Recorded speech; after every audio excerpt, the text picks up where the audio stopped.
I'm Jake. And Alex. And happy Independence Day, everybody. Ooh. I thought for today we'd react to an Independence-related movie review. Oh, I love Will Smith. Not that one. Oh. This is the Cinema Snob's review of the 1983 film Independence Day. No connection in any way to the Will Smith movie. I'm sure it's equally as exciting with the alien invasion. Oh. And this was actually meant to coincide with the release of the sequel, Independence Day Resurgence. And this is also one of the first, maybe the first, I can't remember at the moment, Cinema Snob reviews that was the result of a Patreon voting poll. He gave many options, and this is surprisingly the movie that made the So vote. You're telling me this won? Yeah. Or lost, depending on how you look at it. Just wait till you see the other options he gave. Okay. And without further ado, here we go. Well, the Patreon viewers have decided that between a list of choices that included a sci-fi original movie and a porno spoof, the clear winner of this week's episode is a goddamn 80s romantic melodrama. jeez. What the fuck?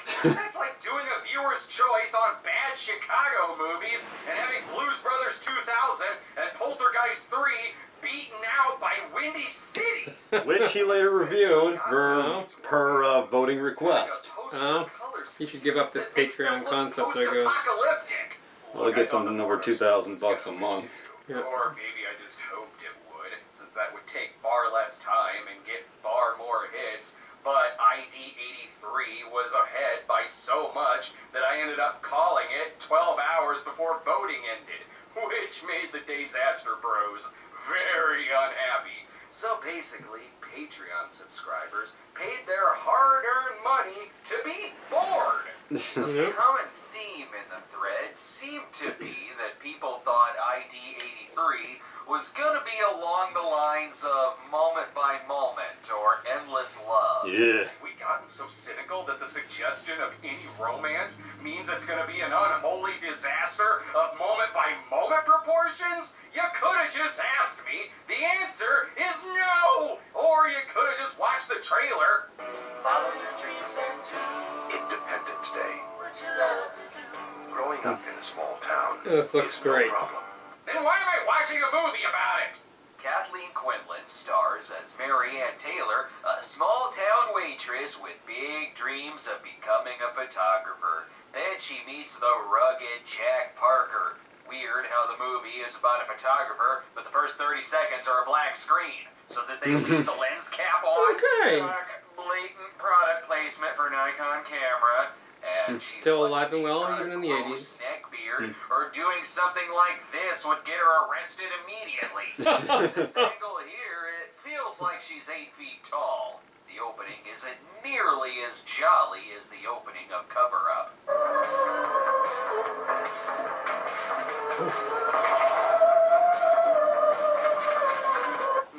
I don't think there's going to be any spies in this film. And why does the water tower have a dick? David Keith plays Jack, who has just returned to town, and his meet cute with Mary Ann involves her being an idiot. Mary Ann Taylor. You son of a bitch! I'm sure they have a lot to catch up Great. on. What did you call that? C'est un chapeau, un top. Parker, it's a hat. Never used to wear stuff like that before. You don't get to judge people for having stupid-looking hats. He gives her a lift to work, and David Keith is doing very well at playing romance movie stuntman Mike. Mary Ann works at the local diner, and Jack is only interested in her because of the time portal in the back room. Must be a restaurant that only serves dying old ladies. Not sure why this scene is sandwiched between her getting dropped off and her working. This place is fantastic when you're hungover at 3 a.m. The most unrealistic thing about the movie is that there's not a single person here named Flo. But oddly enough, the script was written by someone named Alice. As you can see, Mary Ann is taking care of her dying mother. Mama, what are you doing out here? Honey, I just want to get some air. I'm not dead yet. Spoiler alert! And she's trying to get into a California university to study photography. You used to say any school that didn't take you was crazy. It's any school around here. It's different in California. like an after-school They got special. standards. Well, that was before reality television and kale. I can picture you in Los Angeles. You'd be going all over with that camera of yours. Yes, she's going to be the most beloved Californian. The paparazzi. But if you have big dreams, just close your eyes and think about it for a while. Oscar right there. It's touching.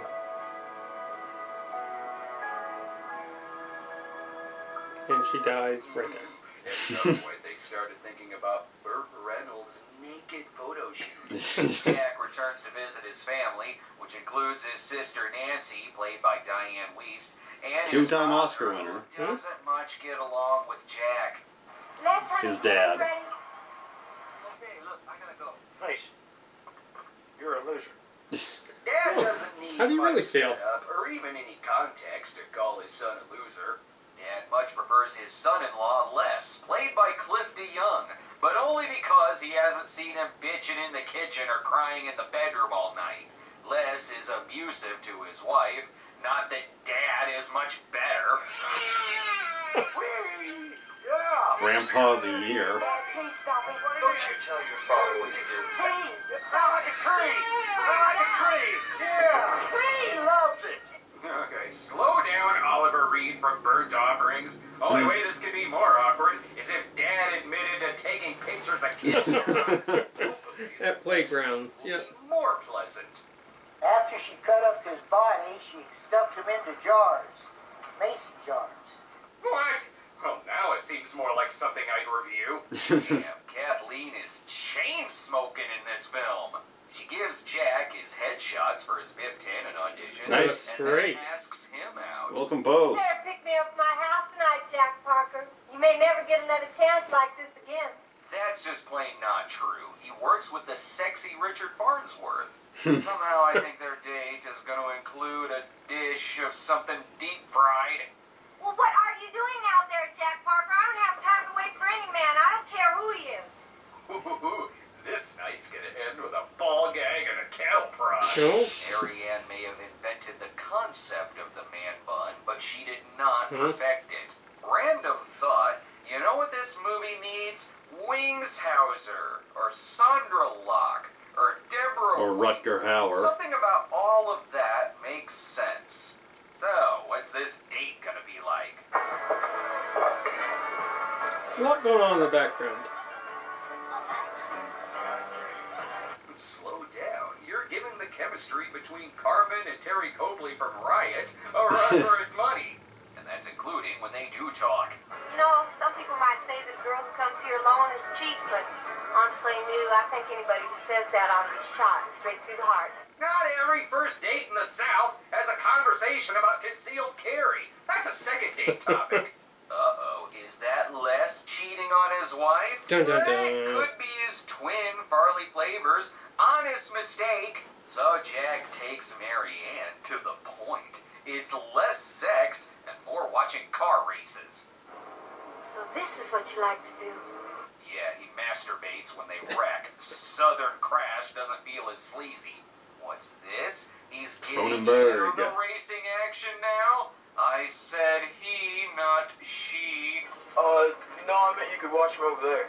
You know, with the rest of the tits. Oh, over there. Oh, lovely. Hey, what are they talking about over there? Mascara? Oh, no. No, they're comparing hairstyles. Joke's on you. They're actually talking about muffin recipes. Don't you feel This area feels like it smells of Coors Light and week old prime rib. Oh, this is so intense. Brad Alive hates and Coors in real well-raised life. 2000 doesn't quite have the same ring to it. This date is gonna end swell. Yes, a handshake, much like close. So romantic.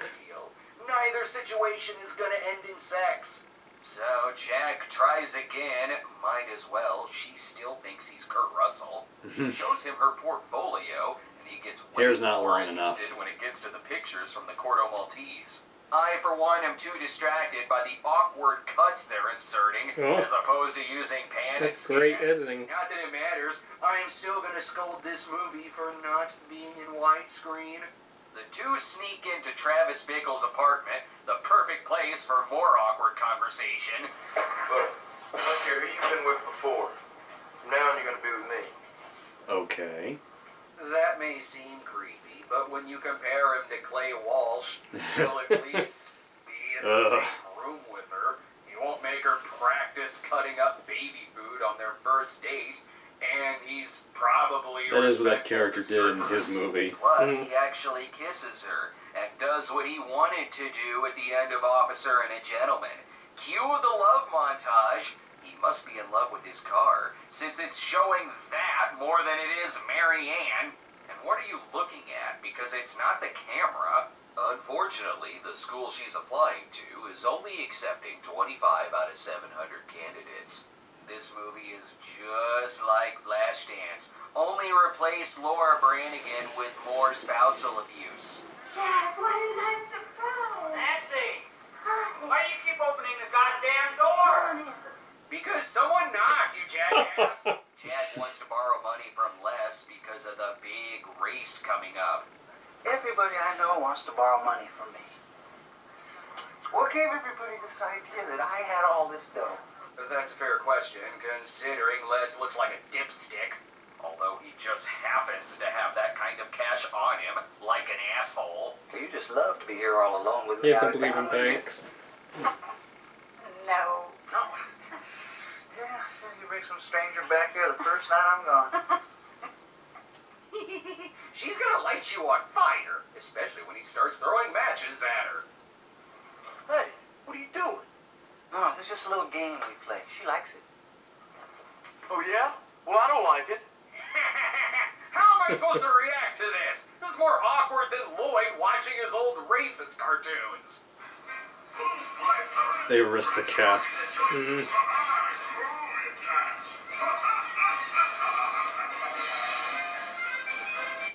He should really be more offended by that. Just like Jack should be a little more offended that some twerp is throwing matches at his sister. Kick his ass!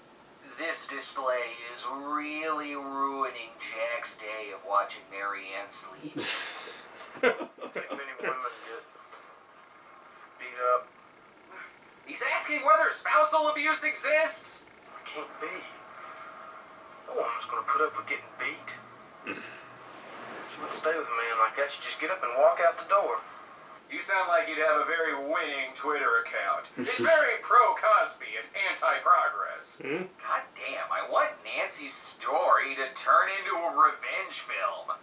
You know, I wish Les wasn't coming home tonight. It's kind of like it was before you got married.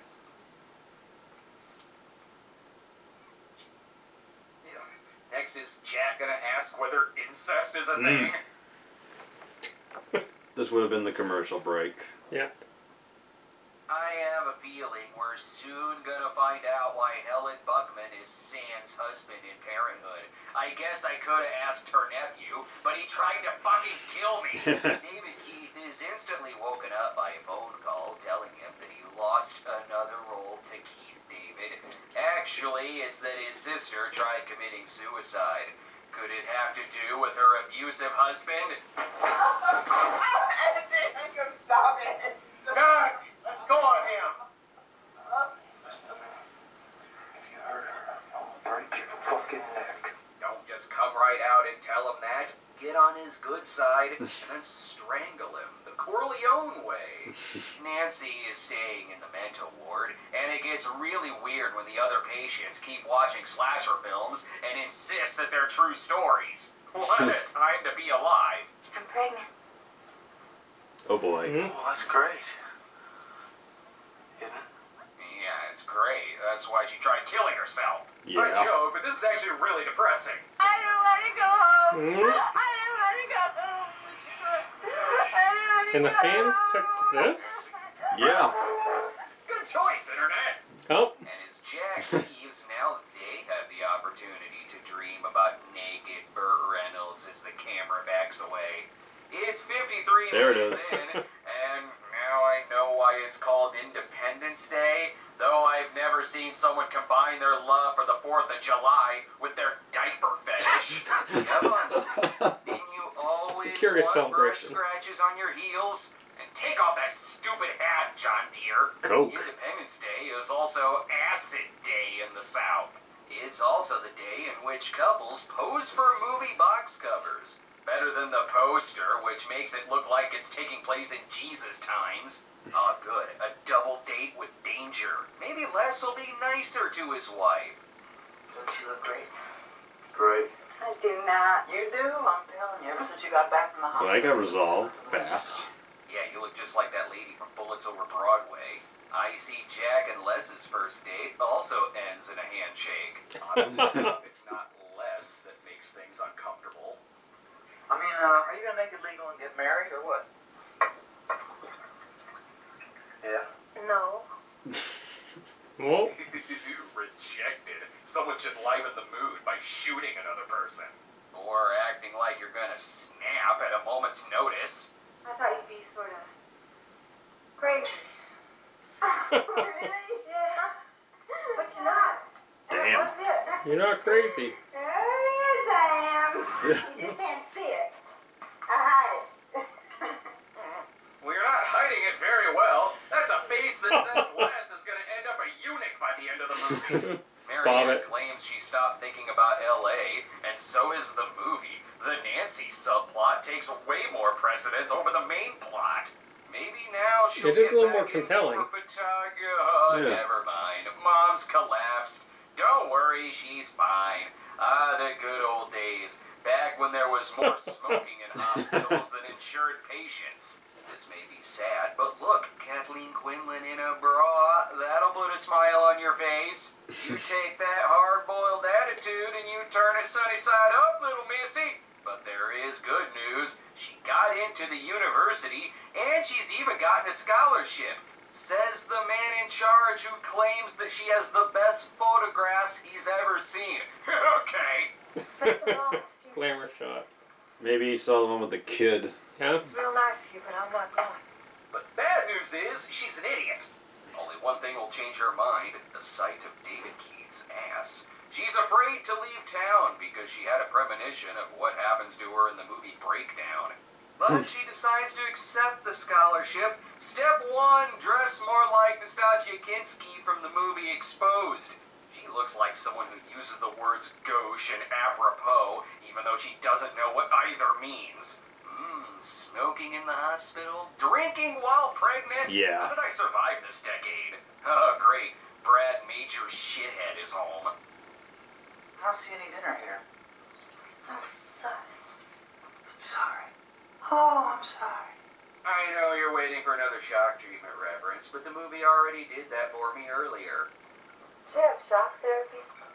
So instead, I just really want someone to shoot him. Wow. Preferably before he beats the shit out of his pregnant wife, which Marianne immediately tells Jack about. I'm just over at Nancy's house. He's beating her up right now. Nope, not my fucking problem! He runs away. And why does this movie keep reminding me that I should be watching The Godfather? This is for 2012 Doomsday, and Carnosaur 2, and The Skateboard Kid. The scene is actually part of the Little Scene sequel, Every Which Way But Wife Beating. And where are their kids during this whole movie? Are they on an extended Independence Day good point. vacation? Is that a thing? Les wants revenge. By the way, bro, I guarantee Jax is bigger. Oh, wait, this is almost exactly like the abuse subplot in The Godfather. After he gets the shit kicked out of him, he asks her to call her brother, thus setting him up for, I don't know, getting shot at a toll booth?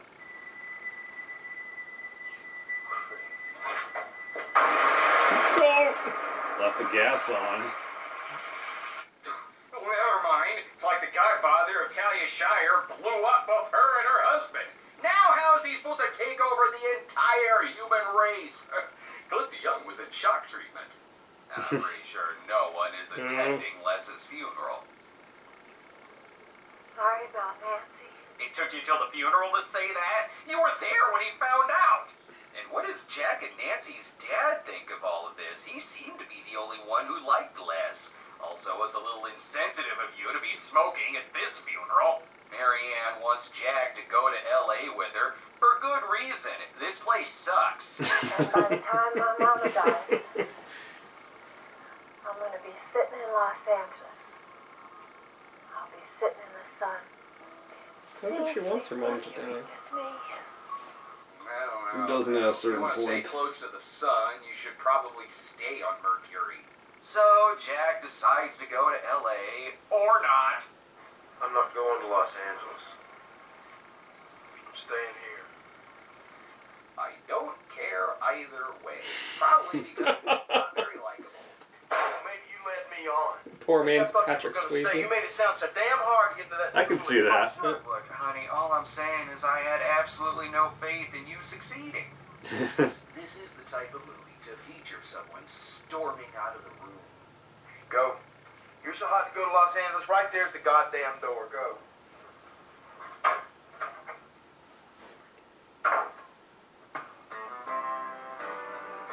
If only. Hardly. It keeps going. Oh, and Mom might be dead. Not sure. Best leave before finding out. Yeah. Can't have You another don't wanna death know. in the last 10 minutes. She does have a dad, too, but her smokes have more She of an does? appearance in the movie than her father. While Marianne does leave for L.A., Jack decides that he doesn't want to live his life in a Ross Hagen movie, so he decides to take his car to L.A. where he can crash into more things, unless Plausible. he's going on a honeymoon with his one true love, his trophy, and where he works as a Participation mail-order trophy, Conway Twitty. The film has a happy ending, I guess, with the two ending up together. It ends It's on a a love shot of a story? dirty pool for some reason, foreshadowing that she's moved to L.A. to murder Joe Gillis. I don't know. I still don't even know why this movie is called Independence Day, since the holiday itself is only in 5 minutes of the film, and it certainly didn't end with her gaining her independence, unless it's talking about Diane Weist's independence from her abusive husband and life. So, was that worth it? I hope so, because it's made the rest of my day fucking depressing.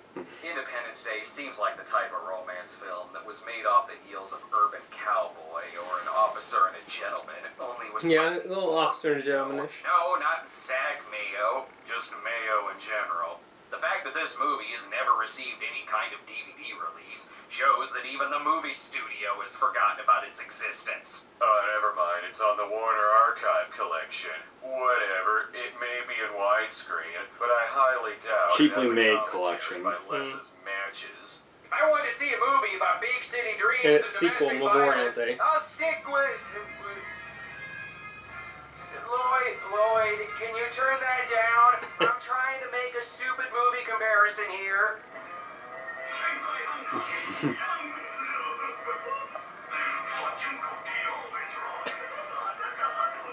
Whatever. I don't know what movie I'd rather stick with. I'm too busy thinking about how I'd rather blow myself up.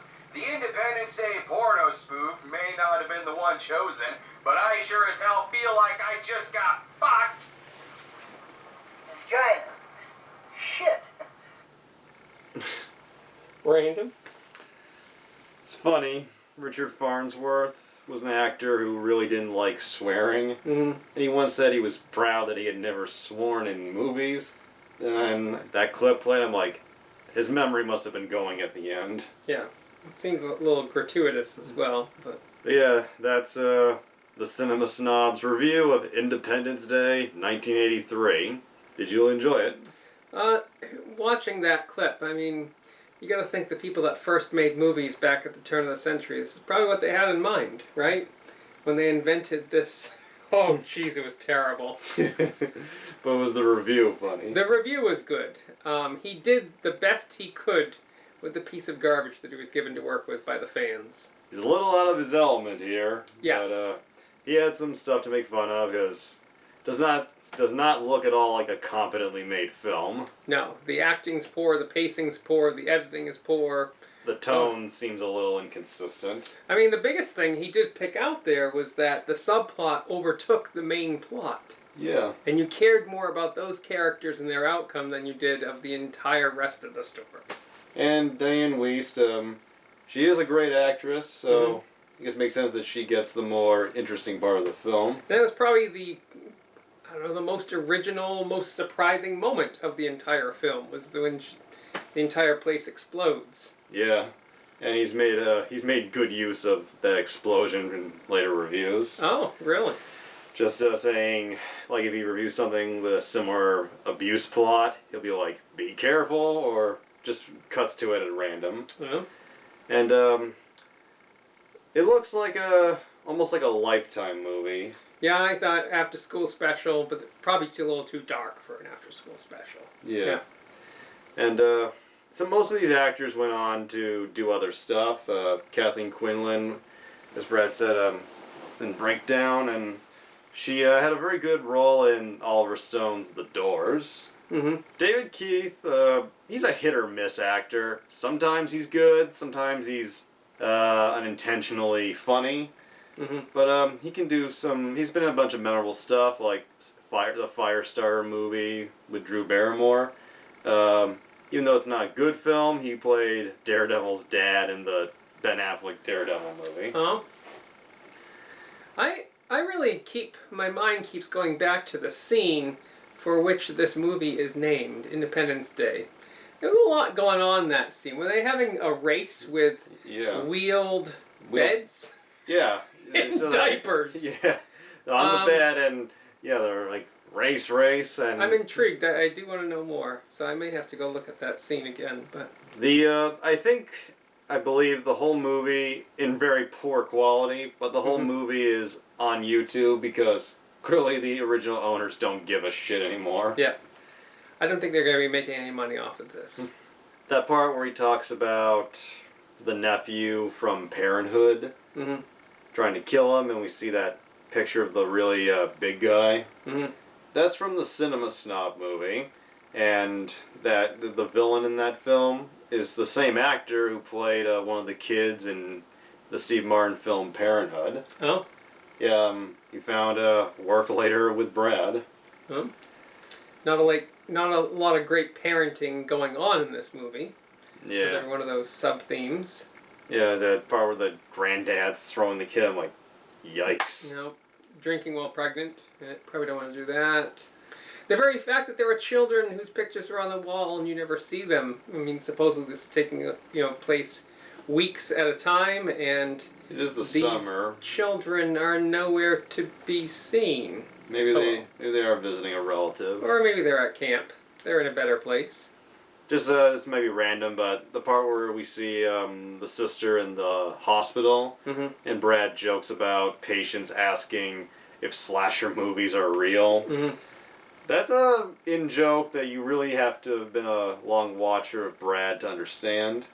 A few years ago, around the time that Brad went through a very bad breakup, he did a video, I guess because I thought it was cathartic, where the video was called Once Upon a Time, I Tried Committing Suicide, or something like that. Brad talked about a time he tried to kill himself, and he survived, and he was hospitalized for about a week, and talked about how, for some reason, in the suicide wing, they were letting the patients watch Scream. Oh. And according to Brad, this woman who was sitting next to him was like, I heard this was a true story. Something. Yeah, Brad was like, this was not a well-run ward. Probably in poor taste, yeah. But yeah, that's what that joke was about, and it's kind of funny, and they referenced it. Yeah, I love this review. This is actually one of my favorite Cinema Snobs, just because it was completely unexpected, breaks from his usual thing, and the movie looks pretty bland, but he does I thought a decent job riffing it. His outrage kind of persona attitude definitely comes through in this review. Yeah, totally, and Varjy's like, yeah, is he gonna ask if incest exists, and all those jokes. Yeah, he plays the gruff attitude very well, and as Guy points out, his writing is always pretty on point. Yep. So, any final thoughts? No, probably a movie I'm going to skip, although it does make me want to watch the other Independence Day with Will Smith. Cannot believe that this beat out a like Sci-Fi Channel of the Week movie and a porn spoof. Well, the fans have spoken. See you next time, and hopefully until September has finally been picked and taken off the list. All right, enjoy.